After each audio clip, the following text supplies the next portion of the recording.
The stench of rotting food and rusted metal filled the air as Scraps, a scrawny mutt with patchy fur, dug through the garbage for his morning meal. This landfill had been his home for as long as he could remember, a kingdom of filth where survival meant fighting off rats and rival dogs twice his size. His ribs pressed against his skin, and one of his ears was torn from an old wound, but his eyes still held a flicker of defiance. A sudden noise made him freeze. A bulldozer growled in the distance, its metal jaws chewing through piles of trash. Scraps knew what that meant. The workers would chase him away if they spotted him. He snatched a moldy crust of bread and bolted, his paws slipping on wet cardboard. But today, fate had other plans. A man in a neon vest locked eyes with him and shouted, "Hey! There's another one!" Scraps zigzagged through the trash maze, his heart hammering. He'd been chased before, but this time the men didn't throw rocks. They called out in soft voices, "Easy, boy. We won't hurt you." He didn't believe them. Humans had only brought pain. The memory of a kick that broke his tail still haunted him. Then his luck ran out. His back leg sank into a pile of sludge, trapping him.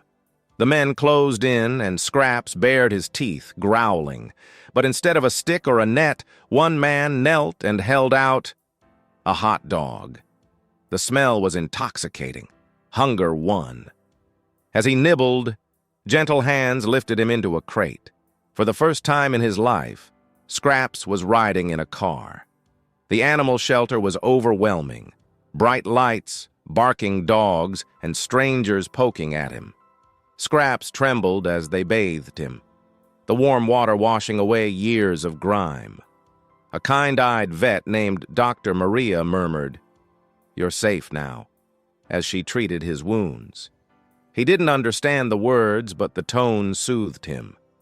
That night he slept on a soft blanket, his belly full. But old habits die hard.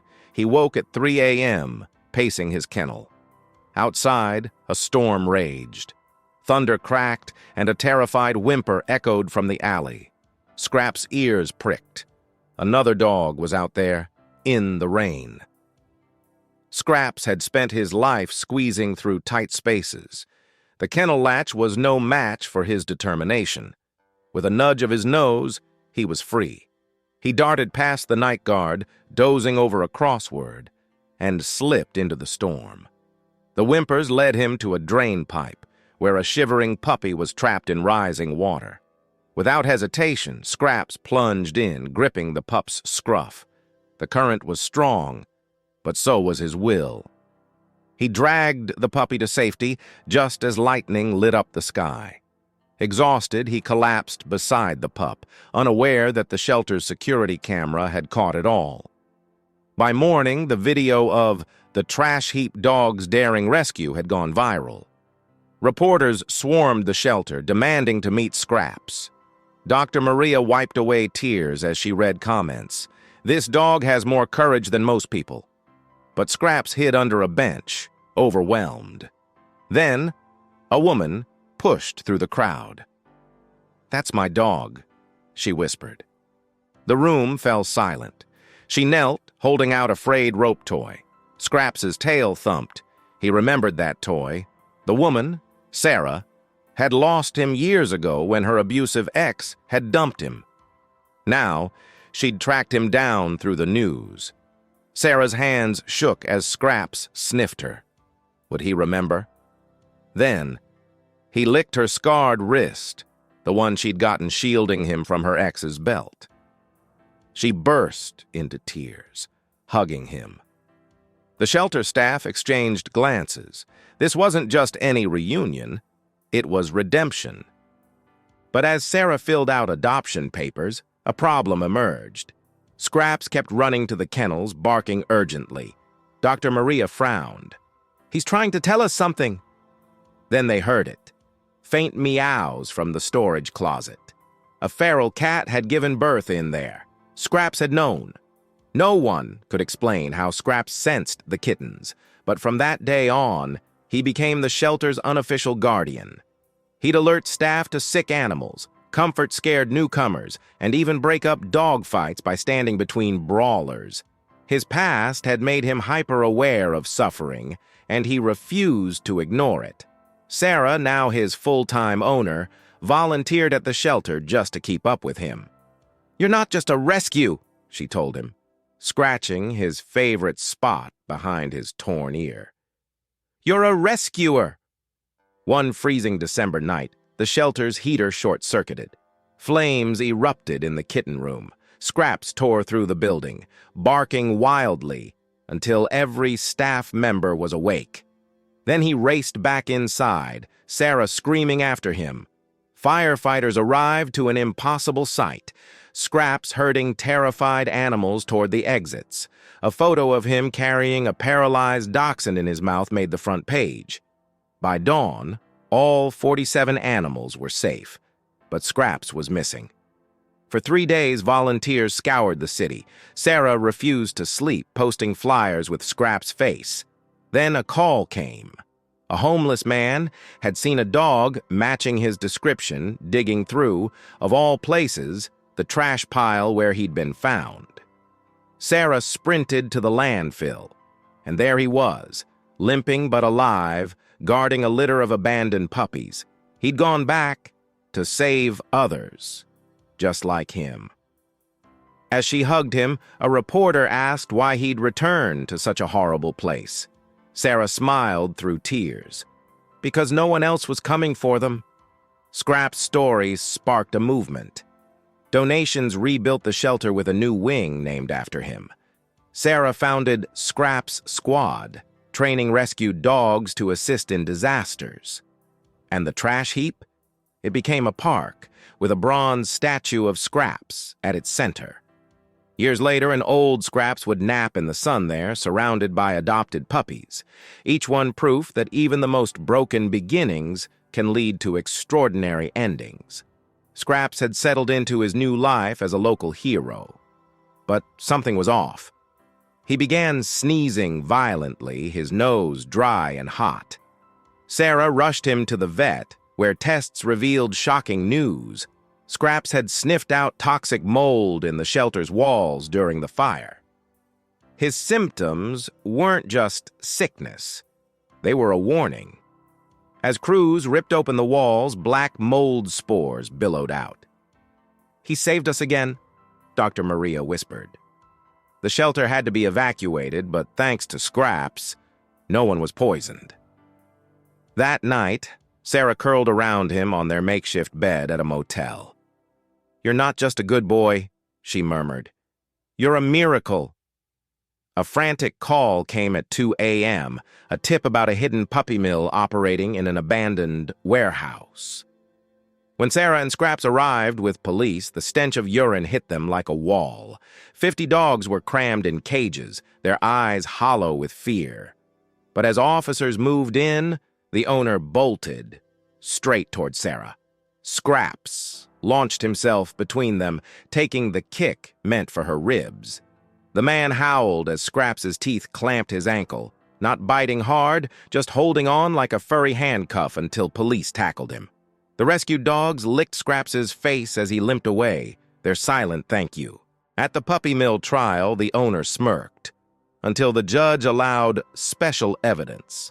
Sarah walked Scraps into the courtroom, his service vest gleaming. As the prosecutor played security footage of Scraps protecting her, jurors gasped. Then came the clincher. Scraps suddenly sat at attention, growling at the defendant. "The dog recognizes him," the prosecutor declared. The judge doubled the sentence. Outside, reporters mobbed them. "How did you train him to do that?" one asked. Sarah smiled. "I didn't. He just knows evil when he smells it." Sarah swore she'd never foster, until a trembling pit bull named Tank arrived. Scarred from dog fights, he snapped at everyone, except Scraps. The two dogs developed a ritual. Every morning, Scraps would drop a toy just out of Tank's reach, until the bigger dog finally played. One night, Sarah found them curled together, Tank's massive head resting on Scraps' back. "Well," she sighed, filling out adoption papers. "Looks like we're a 3-dog family now." Tank would later repay the favor in the most unexpected way, but that comes in segment 22.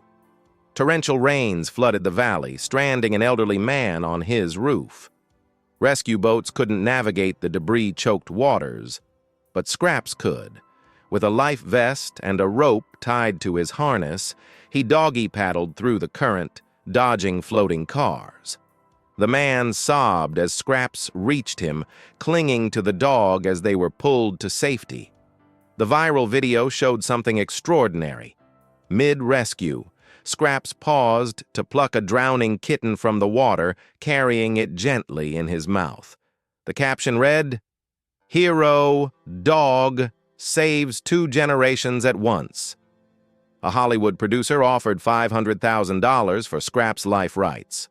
Sarah almost refused, until the producer agreed to build a state-of-the-art animal rehab center as part of the deal. On set, something magical happened.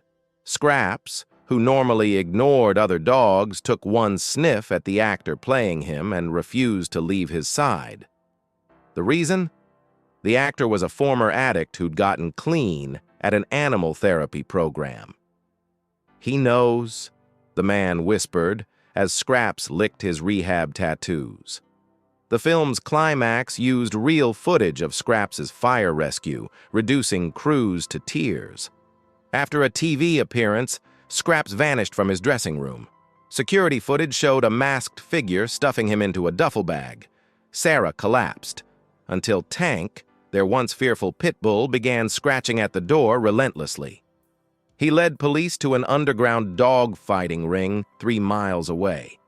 They burst in to find Scraps standing over a cowering puppy, having somehow escaped his cage. The fighting dogs, trained to kill, were just sitting around him. "It's like he talked them out of it," an officer muttered. The kidnapper got 10 years. Scraps got steak. Children at the burn unit were scared of therapy dogs, until Scraps walked in with his own scars on display. He had a gift for knowing which kids needed gentle licks and which needed space. One silent 7-year-old finally spoke when Scraps rested his head on her grafted arms. "He's like me." The hospital created the Scraps Protocol, matching patients with animals who shared their injuries. Sarah often returned to find Scraps surrounded by drawings from his kids, each depicting him with angel wings. When winter hit, Scraps began sneaking out at night. Sarah followed him to discover he'd been leading strays to the shelter's back door, where motion-activated lights and heated mats awaited. The staff played along, pretending not to notice the mystery dogs appearing each morning. The phenomenon made headlines. Homeless dog builds underground railroad for strays. Donations poured in from around the world. Sarah installed a doggy door with a sign. "For Scraps' friends. No questions asked." At 14 years old, nearly blind and arthritic, Scraps still patrolled the shelter grounds. One night, his barking woke everyone. A gas leak was filling the building. As staff evacuated animals, Scraps refused to leave until every kennel was empty. He collapsed in Sarah's arms afterward, his breathing labored. The vet said his heart was failing. As the sun rose, Sarah carried him to his favorite spot, the trash heap-turned park. "You did good, buddy," she whispered. His tail thumped once. Then, surrounded by statues and flowers left by admirers, Scraps closed his eyes for the last time. The city declared a day of mourning. Strangers left tennis balls at the base of Scraps' statue. Then, something remarkable happened. His stray army began showing up at the park every afternoon at 3 p.m., the time he used to feed them. They'd sit quietly for exactly 15 minutes before dispersing. Sarah found Tank lying at the statue's base one night, whining softly. In his mouth was a puppy, a scrawny mutt with one torn ear. The circle was beginning again. The scruffy puppy Tank carried was named Echo, for how he mirrored Scraps' every mannerism. Same determined gaze, same habit of tilting his head when listening, even the same patch of white fur on his chest shaped like a star. Sarah didn't believe in signs, until Echo dug up Scraps' old buried toy on his first day home. At the shelter, Echo followed Scraps' routine exactly, checking every kennel at 9 a.m., napping in his favorite sunspot.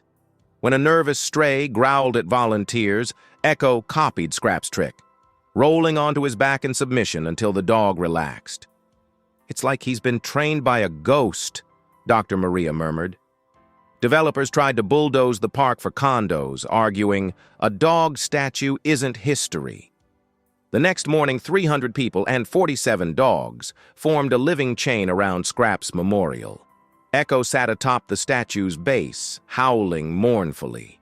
News helicopters captured the moment a construction worker knelt to pet him, then walked off the job.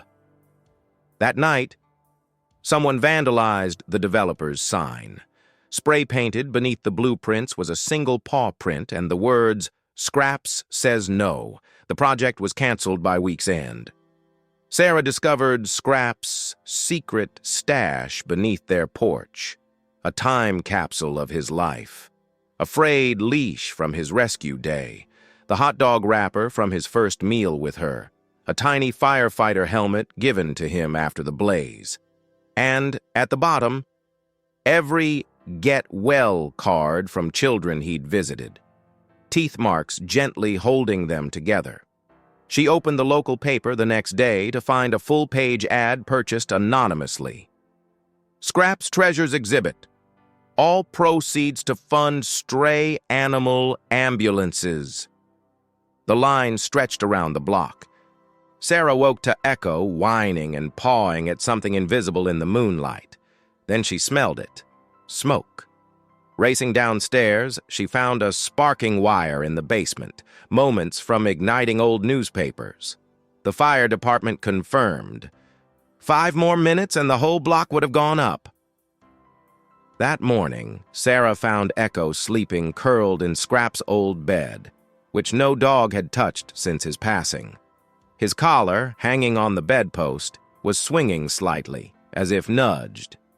A film crew arrived to document Scraps' legacy.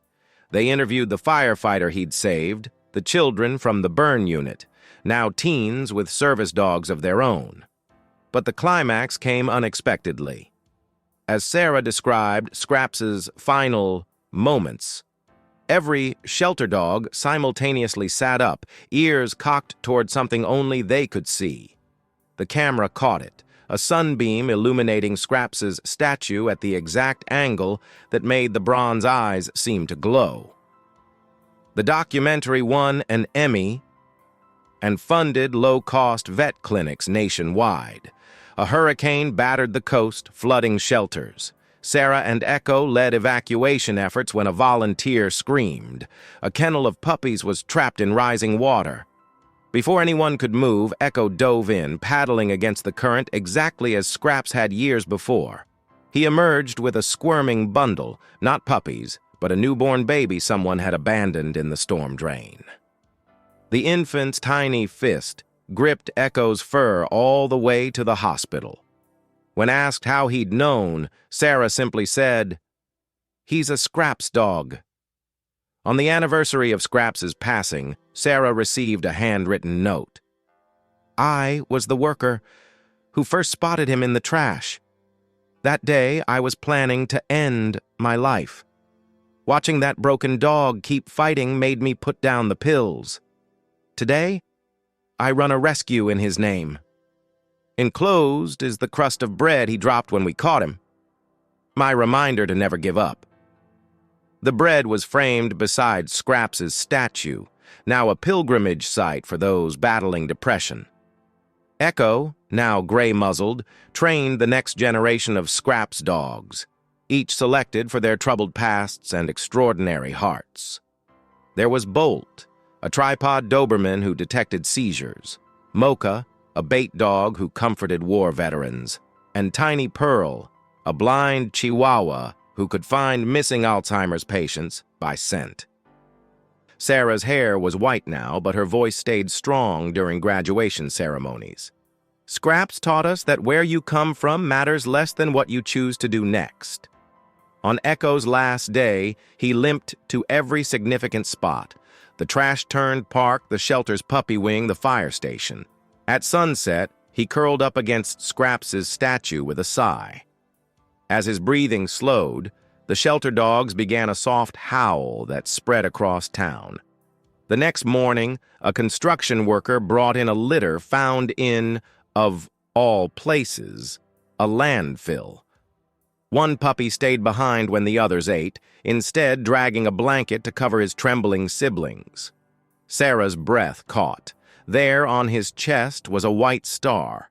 She clipped on a red collar, Scrap's signature color, and whispered, "Welcome home, Scout." Outside, the bronze statue gleamed in the sunlight, its paw forever extended toward the next broken soul needing rescue.